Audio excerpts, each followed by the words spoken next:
From my understanding, this all started, was it 2017 that you ran the Ultra Trail Cape Town, the 100 Ks, I think it was, and you fueled that with watermelon? Is that how it started? Yeah. So what happened was, so I was in South Africa in Cape Town for a 100-kilometer race. And, when you're lining up for 100 Ks, anything can happen. And I tried to, take in my normal fuel of running gels and such. And my stomach just went, hey, not today.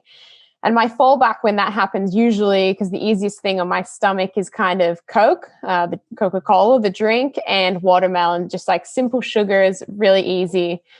And that's what I fueled on from about 20 Ks. So for about 80 kilometers, all I ate was watermelon, and all I drank was Coke. And the reason why the whole watermelon thing came about was I'd come into checkpoints and I fill my flasks and bottles up with Coke, but then in my hands I would have, 3 or 4 pieces of watermelon, and then I'd shove some in my backpack, and then I'd have 1 or 2 hanging out my mouth.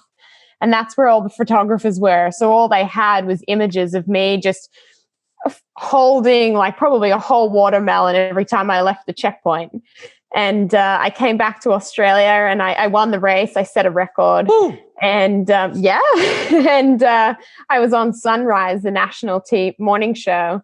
And in the teletext, they usually say, Lucy Bartholomew, Ultra Trail Cape Town champion or something. And this time they said, Lucy Bartholomew, known for her excessive amounts of eating watermelon. And it was just from then on, I got all these followers on social media who were just in love with the amount of watermelon I ate and thought that was just kind of all I did.